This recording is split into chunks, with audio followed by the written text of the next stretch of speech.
Assalamualaikum warahmatullahi wabarakatuh. Kami dari kelompok 4 akan mempresentasikan hasil karya tulis ilmiah dengan judul Perkembangan Linguistik Ragam Bahasa pada Anak Usia Dini dari Kacamata Psikologi. Sebelum itu, marilah kita berkenalan dengan anggota dari kelompok 4. Saya Isyaina Zakia yang memiliki NIM 2305403.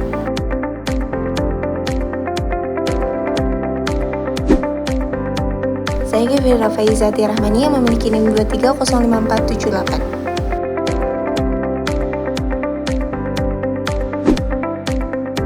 Saya Salsabila Putriani yang memiliki NIM 2307744. Saya Siti Hizwati Fauzia Zata Ismail memiliki NIM 2307805.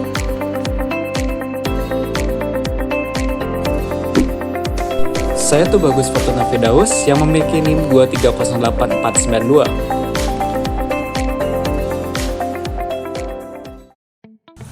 Pernahkah menemukan seorang anak yang berbahasa dengan begitu baku atau seorang anak yang berbahasa seperti remaja?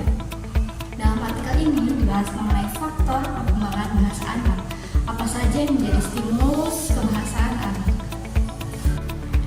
Anak dilahirkan sebagai individu yang unik dan mampu untuk berkembang. Dalam masa perkembangan, usia awal sangat penting untuk pertumbuhan dan komunikasi. Bagi dia, pengalaman merupakan hal penting dalam perkembangan anak. Dalam perkembangan tersebut diperlukan orang dewasa sebagai seorang pembimbing. Beberapa faktor lain yang mempengaruhi pemerolehan bahasa anak diantaranya yaitu tema sebaya, lingkungan, dan aktivitas komunikasi. Pemerolehan bahasa dipengaruhi oleh ragam bahasa atau variasi bahasa. Ragam bahasa anak penting karena akan mempengaruhi konsep bahasa ketika dewasa. Salah satu bagian dari ragam bahasa adalah teman sebaya.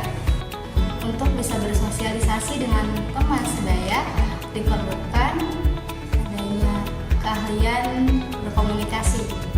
Dewasa ini tidak jarang seorang anak aktif bersosialisasi dengan lingkungannya, baik lingkungan bermain maupun lingkungan sekolah. Terkadang orang tua mempertanyakan perolehan bahasa anak yang tidak diajarkan di rumah. Alasan-alasan tersebutlah yang mendorong penelitian ini.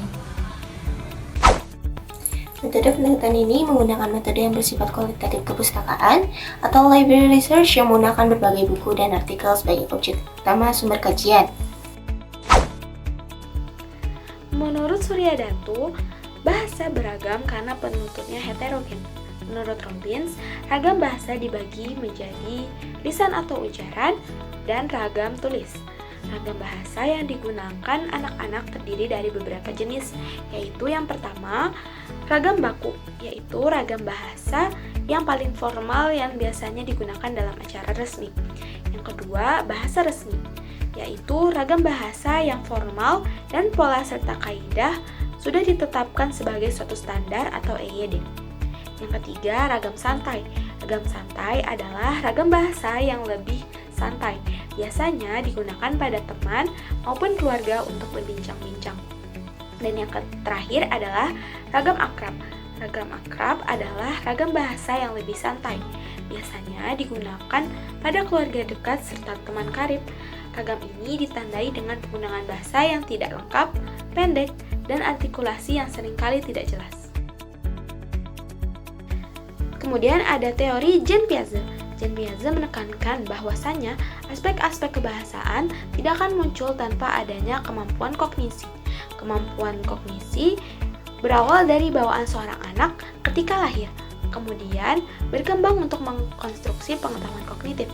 Kemampuan kognisi menurut Piaget terbagi menjadi beberapa tahapan, yaitu skema, adaptasi, asimilasi, akomodasi, ekuilibrasi, dan organisasi. Skema adalah tahapan awal ketika anak melakukan proses berpikir dan merupakan jalan pintas bagi anak dalam menerapkan suatu informasi baru di sekitarnya. Adaptasi, seperti namanya, adalah proses penyesuaian model mental setelah menerima informasi baru dari lingkungan. Asimilasi merupakan proses pemasukan informasi baru ke dalam skema yang sudah ada sebelumnya. Akomodasi adalah tahapan berpikir yang lebih canggih daripada sebelumnya. Ekuilibrasi adalah tahap yang menengahi antara asimilasi dan akomodasi sebagai penanda kompleksitas berpikir seseorang. Organisasi merupakan suatu bahasa pada anak yang dapat muncul ketika anak paham terhadap situasi yang terjadi di sekitarnya. Oleh sebab itu, perkembangan bahasa anak dipengaruhi oleh proses peniruan dari lingkungan sekitar dan proses mental secara internal. Dapat disimpulkan bahwa perkembangan bahasa anak dipengaruhi oleh proses peniruan dari lingkungan sekitar dan proses mental secara internal. Selanjutnya ada teori Vygotsky. Menurut Vygotsky, bahasa dan berpikir saling memengaruhi satu sama lain, di mana bahasa berkembang sebelum proses berpikir dan berpikir berkembang sebelum bahasa. Menurut Vygotsky, kotak sosial dapat mempengaruhi ragam bahasa seseorang. 4 tahapan dalam perkembangan bahasa menurut Vygotsky yaitu yang pertama, more dependence, yaitu tahap seorang masih bergantung pada orang lain untuk mendapatkan bahasa. Yang kedua, less dependence, yaitu tahap seorang mencari bahasa secara mandiri dengan mulai melepaskan ketergantungan kepada orang lain. Yang ketiga, internalization, yaitu tahap di mana bahasa dapat diucapkan secara alami. Yang keempat, de-automatization, yaitu tahap di mana seseorang telah mampu memunculkan gaya bahasa dan sense of language. Anak membutuhkan bantuan orang dewasa dalam pemahaman bahasa, atau disebut juga dengan zone of proximal development atau ZPD. Adanya proses peniruan yang anak lakukan seperti meniru orang dewasa dan pengaruh dari lingkungan sosial dapat mempengaruhi perkembangan bahasa anak.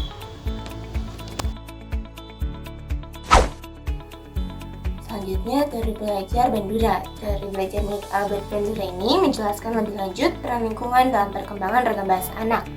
Teori ini menjelaskan lebih lanjut tentang pengaruh lingkungan dalam perkembangan ragam bahasa anak atau sering disebut sebagai reciprocal determinism. Tahapan dalam belajar menurut behaviorisme yakni trial and error, mengingat-ingat, menirukan, mengasosiasikan, dan menganalogikan. Bandura menekankan 2 hal penting dalam proses penerimaan untuk belajar, yakni pembelajaran observasional atau modeling atau belajar sosial atau social learning, dan regulasi diri. Aspek pembelajaran sosial diantaranya ada atensi atau perhatian, retensi atau ingatan, reproduksi, dan motivasi. Oleh karena itu, proses perkembangan bahasa juga cenderung dipengaruhi oleh faktor lingkungan dan juga perkembangan kognitif anak. Dari teori serta penelitian yang dilampirkan, maka dapat ditarik kesimpulan bahwasanya proses perkembangan bahasa cenderung dipengaruhi oleh faktor lingkungan dan juga perkembangan kognitif anak. Perkembangan bahasa dipengaruhi oleh lingkungan karena dasarnya anak adalah seorang peniru yang handal.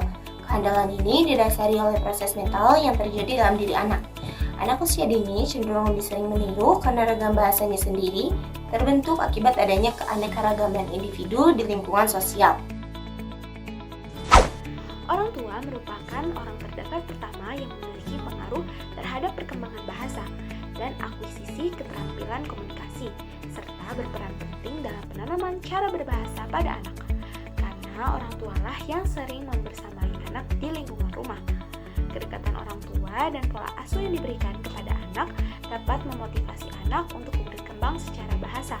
Dalam perkembangan bahasa anak, perbendaharaan kata orang tua juga sangat berpengaruh. Karena ketika berkomunikasi, anak akan mengobservasi dan menyimpan apa yang didengar ke dalam ingatan. Selanjutnya, lingkungan dan budaya. Lingkungan dan budaya merupakan hal penting dalam pembentukan ragam bahasa. Alasannya, karena bahasa merupakan alat komunikasi sehari-hari dan terbentuk karena pengaruh lingkungan. Lingkungan yang berbeda dapat membentuk perbedaan pelafalan dan gaya bahasa di setiap daerah. Lingkungan teman juga turut berperan dalam pengembangan keberagaman bahasa anak, karena adanya interaksi antara anak di sebuah lingkungan. Interaksi ini dapat menghasilkan komunikasi, dan komunikasi menghasilkan ragam bahasa. Lingkungan sekolah juga berperan dalam pengembangan ragam bahasa anak. Ketika anak berbicara dengan teman sebaya, akan cenderung menggunakan bahasa yang santai. Namun, apabila di sekolah, dapat menggunakan bahasa formal. Di sekolah, guru juga berperan sebagai fasilitator dan motivator dalam mengembangkan bahasa anak lewat kosakata yang baku. Bahasa formal juga dianggap sebagai bahasa yang mempersatukan keberagaman karena sistematikanya jelas dan sudah diatur sehingga digunakan sebagai bahasa pengantar pendidikan. saya akan membahas mengenai temuan dari hasil penelitian yang kami dapatkan. Nah, didapatkan bahwa ragam bahasa itu merupakan sebuah kevariasan bahasa yang ada akibat adanya pencampuran antara sifat manasuka bahasa dan juga keberagaman penutur di dalam suatu wilayah daerah. Ragam bahasa anak secara aktif didapat dari proses belajar observasi dari lingkungan sekitarnya, dan kematangan kognitif anak berfungsi sebagai proses mental dari apa yang mereka amati di dalam kehidupannya. Proses mental ini terdiri dari aspek sensasi yang merupakan pengalaman indrawi seorang anak akan lingkungan sekitarnya, dan pengalaman indrawi yang spesifik dalam bahasan ini tentu saja adalah indera pendengaran, karena indera pendengaran anak itu cenderung lebih sensitif dibandingkan dengan indera pendengaran pada orang dewasa. Selanjutnya ada tahap persepsi, di mana informasi yang anak dapatkan itu kemudian diproses dan diterjemahkan agar dapat ditalar dan dipahami oleh anak. Nah, proses ini sangat dipengaruhi oleh ingatan, pengalaman, kondisi lingkungan seorang anak. Jadi, tahap persepsi inilah yang menentukan bagaimana anak paham atau tidaknya terhadap suatu keberagaman bahasa. Faktor selanjutnya mempengaruhi perkembangan keberagaman bahasa anak adalah tentu saja pergaulan atau kebiasaan dari keluarganya. Kemudian, peer group dapat menentukan bagaimana seorang anak menggunakan pengetahuan akan ragam bahasa Indonesia tersebut dalam konteks komunikasi dan juga pertemanan. Nah, anak dapat mereproduksi hal yang telah ia proses dari lingkungannya, yaitu salah satunya dalam bentuk ujaran ragam bahasa Indonesia yang ia peroleh dari kebiasaan lingkungan budaya di sekitarnya tersebut. Nah, peer group juga dapat menentukan bagaimana seorang anak menggunakan pengetahuan akan ragam bahasanya tersebut. Lingkungan keluarga sangat berperan penting karena lingkungan keluarga merupakan lingkungan pertama bagi anak untuk mendapatkan pengetahuan awal terhadap apa yang ia ketahui. Nah, lingkungan keluarga juga merupakan faktor utama dalam pembentukan kematangan kognitif dari seorang anak. Selanjutnya, ada faktor utama yang mempengaruhi perkembangannya ragam bahasa anak adalah lingkungan luar rumah dan juga budaya sekitar. Karena lingkungan dan budaya merupakan tempat di mana keberagaman terakhir dan juga berada.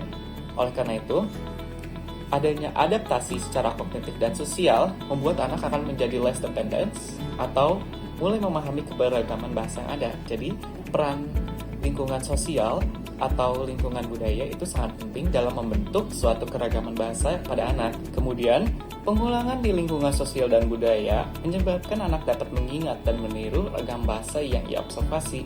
Nah, setelah ada pemrosesan mental atau internalize, pada tahap selanjutnya ada de-automatization, yaitu anak dapat memproduksi hal yang telah ia proses dari lingkungannya dalam bentuk ujaran dan juga kebiasaan di dalam suatu lingkungan.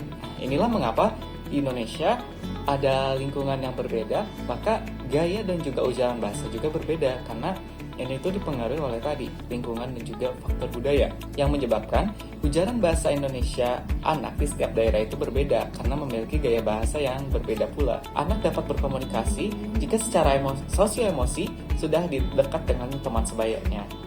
Jadi, semakin dekat anak dengan teman sebayanya, anak akan dapat belajar dan juga berkomunikasi dan meningkatkan keragaman bahasanya dengan lebih mudah karena terdapat hubungan sosial dan juga emosi yang erat antara anak dan juga temannya tersebut.